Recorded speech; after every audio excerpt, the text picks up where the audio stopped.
Assalamualaikum warahmatullahi wabarakatuh. Salam sejahtera untuk kita semua. Semoga Tuhan Yang Maha Esa selalu melindungi kita dan menganugerahkan kesehatan kepada kita semua, serta semangat untuk terus belajar. Pada pertemuan kali ini dalam mata kuliah pemeriksaan akuntansi, pokok bahasan kita adalah berkenaan dengan pemeriksaan persediaan atau pemeriksaan inventory.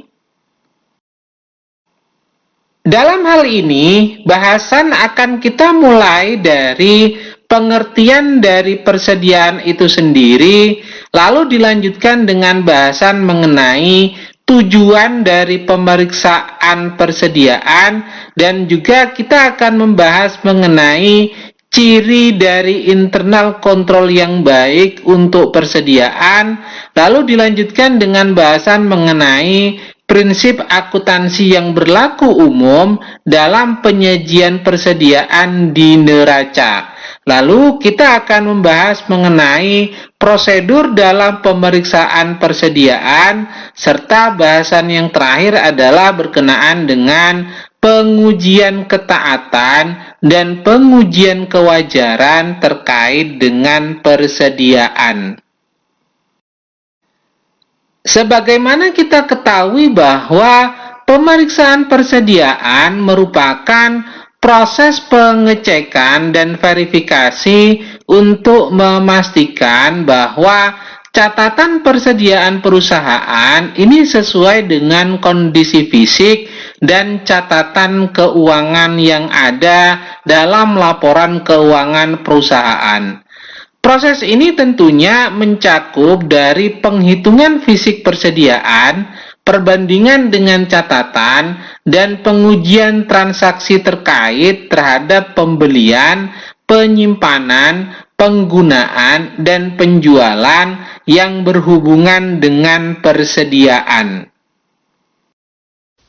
Sebagaimana kita ketahui bahwa persediaan ini merupakan aset yang tersedia untuk dijual dalam kegiatan usaha normal, dalam proses produksi dan atau dalam perjalanan, dan dalam bentuk bahan atau perlengkapan untuk digunakan dalam proses atau pemberian jasa. Ini yang berkaitan dengan karakteristik dari persediaan, yaitu saya ulangi, yang tersedia untuk dijual dalam kegiatan usaha normal, dalam proses produksi dan atau dalam perjalanan, dan yang selanjutnya itu adalah dalam bentuk bahan atau perlengkapan untuk digunakan dalam proses atau pemberian jasa. Terkait dengan persediaan tersebut, maka persediaan diperhitungkan meliputi semua biaya pembelian, biaya konservasi, dan biaya lain yang timbul sampai persediaan berada dalam kondisi dan tempat yang siap untuk dijual atau dipergunakan. Karakteristik dari persediaan itu sendiri bahwa persediaan memiliki sifat-sifat sebagai berikut, yaitu yang pertama, biasanya merupakan aset lancar karena masa perputarannya biasanya kurang atau sama dalam kurun waktu 1 tahun. Yang kedua merupakan jumlah yang besar, terutama bagi perusahaan dagang atau industri manufaktur. Dan yang terakhir, yang ketiga, mempunyai pengaruh yang besar terhadap neraca dan perhitungan laba rugi. Karena kesalahan dalam menentukan persediaan pada akhir periode akan mengakibatkan kesalahan dalam jumlah aset lancar dan total aset, harga pokok penjualan, laba kotor dan laba bersih, taksiran pajak penghasilan, pembagian dividen dan laba rugi ditahan, Kesalahan tersebut tentunya akan terbawa ke laporan keuangan periode berikutnya. Sehingga persediaan ini benar-benar harus diperhitungkan dengan tepat. Terkait dengan pemeriksaan persediaan ada beberapa tujuan, yaitu yang pertama untuk memeriksa apakah terdapat internal kontrol yang cukup baik atas persediaan tersebut. Yang kedua, untuk memeriksa apakah persediaan yang tercantum di neraca betul-betul ada dan dimiliki perusahaan pada tanggal neraca. Dan yang ketiga, untuk memeriksa apakah metode penilaian persediaan sesuai dengan prinsip akuntansi yang berlaku umum di Indonesia, yaitu menggunakan standar akuntansi keuangan. Yang keempat, untuk memeriksa apakah sistem pencatatan persediaan sesuai dengan prinsip akuntansi yang berlaku umum di Indonesia. Tujuan berikutnya yang kelima yaitu untuk memeriksa apakah terhadap barang-barang yang rusak, bergerak lambat, dan ketinggalan model itu sudah dibuatkan alokasi yang cukup untuk melakukan perbaikan atau pergantian aset tersebut. Yang keenam adalah untuk mengetahui apakah ada persediaan yang dijadikan jaminan kredit. Yang ketujuh, untuk mengetahui apakah persediaan diasuransikan dengan nilai pertanggungan yang cukup.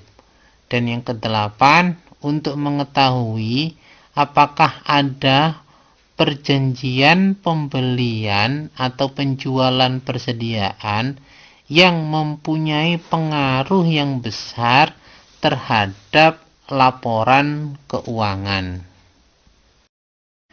Yang terakhir, yang kesembilan adalah untuk memeriksa apakah penyajian persediaan dalam laporan keuangan sudah sesuai dengan prinsip akuntansi yang berlaku umum di Indonesia, yaitu standar akuntansi keuangan.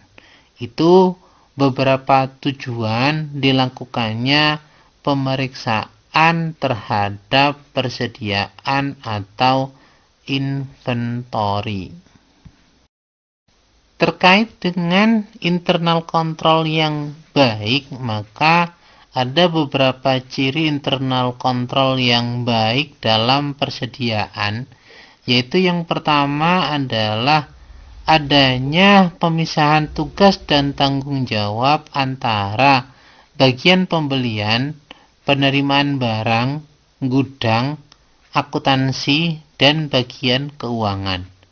Yang kedua, digunakannya formulir-formulir yang bernomor urut tercetak seperti permintaan pembelian, order pembelian, surat jalan, laporan penerimaan barang, order penjualan, dan faktur penjualan. Yang ketiga, untuk pembelian dalam jumlah besar dilakukan melalui mekanisme tender. Yang keempat, adanya sistem otorisasi baik untuk pembelian, penjualan, penerimaan kas dan bank maupun pengeluaran kas dan bank. Yang kelima, digunakan mekanisme anggaran atau budget untuk pembelian, produksi, penjualan, dan penerimaan serta pengeluaran kas.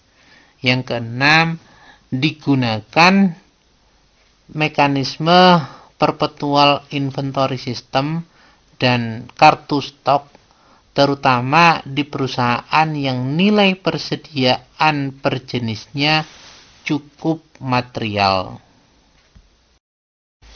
Yang terakhir, yang ketujuh adalah pemesanan barang dilakukan dengan mekanisme perhitungan economic order quantity dan mempertimbangkan iron stock atau buffer stock.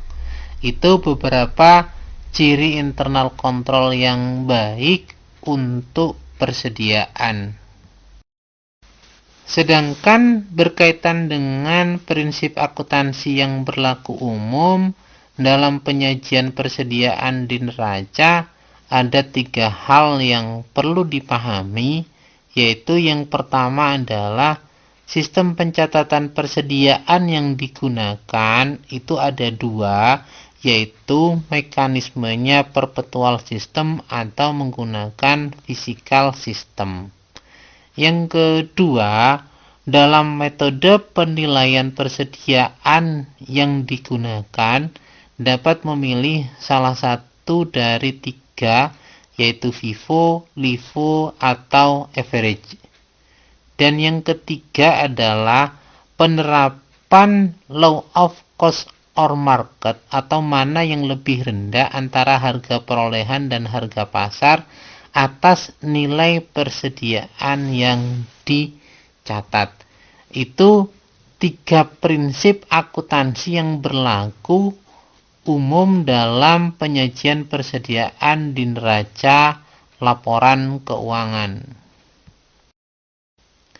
Sedangkan berkaitan dengan prosedur pemeriksaan persediaan, itu mencakup dari pembelian, penyimpanan, pemakaian, dan penjualan persediaan. Dan juga berkaitan dengan siklus pembelian, utang, dan pengeluaran kas, serta siklus penjualan, piutang, dan penerimaan kas. Itu korelasi yang berhubungan dengan persediaan dari hulu ke hilirnya, yaitu yang berhubungan dengan pembelian itu sendiri untuk pengadaan persediaan yang selanjutnya disimpan dan dipergunakan serta diperjualbelikan. Sehingga aktivitas tersebut itu berdampak pada siklus pembelian, di mana dalam siklus pembelian ini kadang diperoleh dari utang yang tentunya ada pengeluaran kas untuk pembayaran utang tersebut dan pengeluaran kas untuk melakukan pembelian secara tunai. Begitu juga untuk proses dihilirnya, yaitu yang berkaitan dengan penjualan, piutang, dan penerimaan kas. Dalam tahapan prosedur pemeriksaan persediaan untuk pengujian ketaatan atau compliance test, ada beberapa tahapan yang dapat dilakukan, yaitu yang pertama, pelajari dan evaluasi internal control untuk persediaan tersebut. Yang selanjutnya, pada tahapan kedua adalah lakukan tes terhadap compliance test atas pembelian dengan menggunakan purchasing order sebagai sampel. Compliance test atas pemakaian persediaan dengan menggunakan material requisition sebagai sampel. Dan selanjutnya yaitu compliance test atas penjualan dengan menggunakan faktur penjualan sebagai sampel. Sehingga untuk compliance test ini dapat dilakukan pada aktivitas pembelian, aktivitas pemakaian persediaan, dan aktivitas penjualan untuk persediaan tersebut. Yang terakhir, yang ketiga, dalam proses compliance test ini atau pengujian ketaatan adalah tarik kesimpulan mengenai internal kontrol persediaan tersebut. Jika dari tes transaksi auditor tidak menemukan kesalahan yang berarti, maka auditor bisa menyimpulkan bahwa internal kontrol atas persediaan tersebut itu berjalan efektif. Sehingga substantif tes atas persediaan tersebut itu dapat dipersempit. Terkait dengan prosedur pemeriksaan persediaan pada tahapan substantif tes, ada beberapa langkah-langkah yang dapat dilakukan oleh auditor. Yang pertama adalah lakukan observasi atas stok opnam atau perhitungan fisik yang dilakukan oleh perusahaan klien. Ya, ada beberapa catatan dalam hal ini. Catatan pertama adalah stok opnam dilakukan untuk persediaan yang berada di gudang perusahaan. Sedangkan untuk barang konsinyasi cukup dikirim konfirmasi. Jika jumlahnya material, maka harus dilakukan stok opnam pada lokasi penempatan barang konsinyasi tersebut.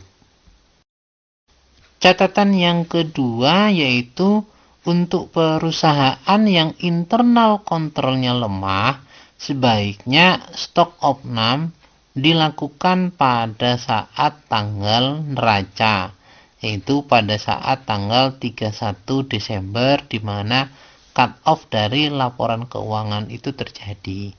Sedangkan untuk perusahaan yang internal kontrolnya baik, maka stok opnam dapat dilakukan sebelum atau sesudah tanggal neraca. Sebaiknya tidak terlalu jauh dari tanggal neraca. Untuk catatan yang ketiga yang perlu diperhatikan yaitu yang pertama adalah hal yang harus dilakukan auditor sebelum melakukan pelaksanaan stok opnam, yaitu dapatkan dan pelajari petunjuk pelaksanaan stok opnam yang dibuat oleh perusahaan, di mana biasanya hal ini mencakup pada pengaturan tim atau petugas stok opnam dan tanggal pelaksanaan stok opnam. Selain itu, yang juga perlu diperhatikan adalah lokasi dan denah gedung, pembatasan seminimal mungkin keluar masuknya barang pada waktu pelaksanaan stok opnam. Yang berikutnya adalah prosedur cut off, yaitu mencatat nomor dan tanggal terakhir receiving report dan issuing report atau shipping reportnya. Dan yang berikutnya adalah penggunaan bintek untuk mencatat hasil perhitungan yang sebelumnya ditempelkan di setiap jenis barang. Persiapan selanjutnya yaitu yang perlu diperhatikan adalah lakukan peninjauan gudang sebelum stok opnam dilakukan. Ini untuk mendapatkan gambaran mengenai lokasi dan apakah barang-barang di gudang telah disusun rapi menurut jenis dan kelompoknya. Oleh karena itu, maka perlu disiapkan tim audit yang akan ditugaskan untuk melakukan observasi atas pelaksanaan stok opnam yang dilakukan klien beserta perlengkapan yang dibutuhkan dalam pelaksanaan stok opnam tersebut. Ada beberapa hal yang perlu diperhatikan pada saat pelaksanaan stok opnam, yaitu adalah di hari pertama harus diberikan penjelasan atau briefing kepada para pelaksana stok opnam mengenai cara-cara stok opnam yang dipimpin oleh penanggung jawab stok opnam dan dihadiri oleh tim auditor. Pada saat stok opnam dilakukan, klien harus menghitung 100%, sedangkan auditor mengamati apakah perhitungan sudah dilakukan sesuai dengan physical inventory instruction agar hasilnya benar-benar akurat. Ini hal yang perlu diperhatikan pada saat pelaksanaan stok opnam yang dilakukan oleh petugas yang dituju, yang dipantau atau disupervisi oleh tim auditor. Tahapan selanjutnya yaitu minta final inventory list dan lakukan prosedur pemeriksaan berkaitan dengan cek matematikal akurasinya, berkaitan dengan penjumlahan dan perkalian.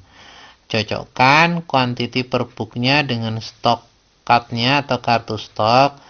Terus cocokkan quantity per count-nya dengan count setnya yang dimiliki oleh auditor, serta cocokkan total value dengan buku besar persediaan.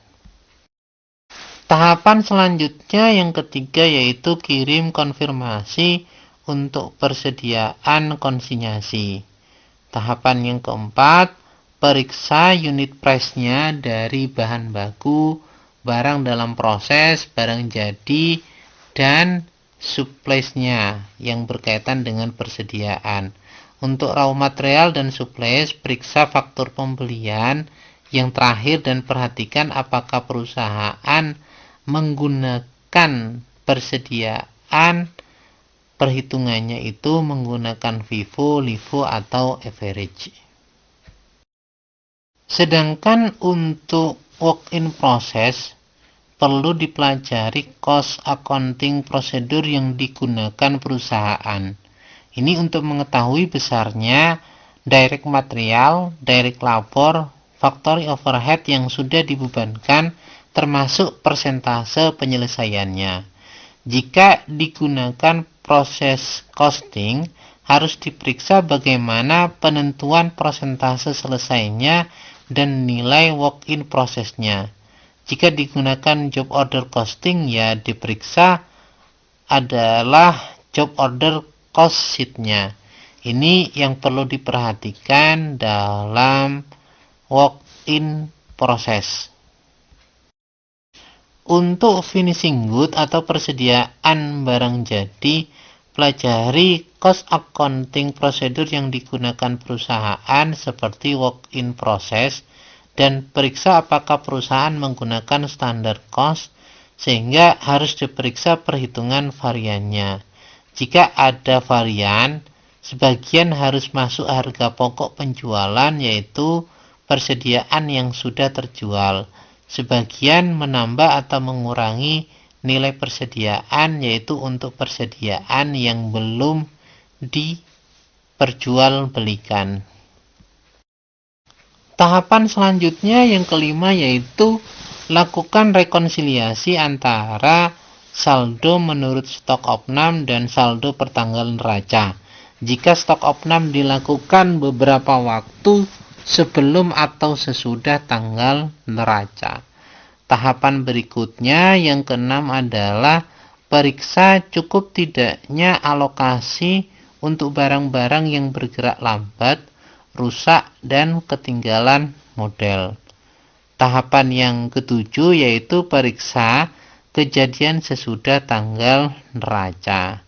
Hal ini bertujuan untuk mengetahui apakah ada penjualan fiktif yang dicatat untuk memperbesar jumlah laporan penjualan dan kemudian di awal periode berikutnya dibuat jurnal balik. Tahapan berikutnya yaitu yang ke-8, periksa cut-off penjualan dan cut-off pembelian. Ini bertujuan untuk meyakinkan jangan sampai ada pergeseran waktu dalam pencatatan penjualan dan pembelian. Tahapan yang berikutnya, yang ke-9, yaitu periksa jawaban konfirmasi bank, perjanjian kredit, dan notulen rapat. Tujuannya adalah untuk mengetahui apakah ada persediaan yang dijadikan sebagai jaminan atas kredit perusahaan dari pihak ketiga. Jika ada, maka perlu dijelaskan dalam catatan atas laporan keuangan. Tahapan berikutnya yang ke-10 yaitu periksa apakah ada sales atau penjualan atau purchasing commitment pada tanggal neraca. Jika memang ada, dan itu menimbulkan kerugian secara material bagi perusahaan pada periode berikutnya, maka hal tersebut itu perlu untuk dijelaskan dalam catatan atas laporan keuangan. Selanjutnya dalam prosedur yang ke-11, seandainya ada barang dalam perjalanan, lakukan prosedur audit yang berkaitan dengan satu, minta rincian barang dalam perjalanan per tanggal neraca. Yang selanjutnya, yang kedua adalah periksa perhitungan matematiknya, baik penjumlahan atau perkalian. Yang ketiga, periksa apakah syarat pengiriman barang menggunakan FOB atau Free on Board Shipping Point yang berkaitan dengan logo gudang penjualan atau FOB Destination Point yang berkaitan dengan logo gudang pembelian. Karena ini tentunya berdampak terhadap siapa yang bertanggung jawab terhadap persediaan tersebut. Yang keempat, periksa penyelesaian setelah tanggal neraca. Apakah barang dalam perjalanan tersebut itu sampai di gudang dan dicatat sesuai dengan standar yang digunakan oleh perusahaan. Tahapan berikutnya dalam prosedur pemeriksaan ini yang ke-12 adalah buat kesimpulan dari hasil pemeriksaan persediaan dan usulan audit adjustment-nya jika diperlukan. Dan yang terakhir, yang ke-13 adalah periksa apakah penyajian persediaan di laporan keuangan sudah sesuai dengan prinsip akuntansi yang berlaku umum di Indonesia, yaitu menggunakan standar akuntansi keuangan. Mungkin itu dulu paparan yang dapat saya sampaikan. Mudah-mudahan dapat dipahami dengan baik. Bila ada hal yang kurang berkenan, saya mohon maaf sebesar-besarnya. Saya akhiri, wabillahi taufik wal hidayah. Wassalamualaikum warahmatullahi wabarakatuh. Jangan lupa untuk selalu menjalankan pola hidup sehat dan bersih. Semoga Tuhan Yang Maha Esa selalu menganugerahkan kesehatan kepada kita semua. Amin. Terima kasih.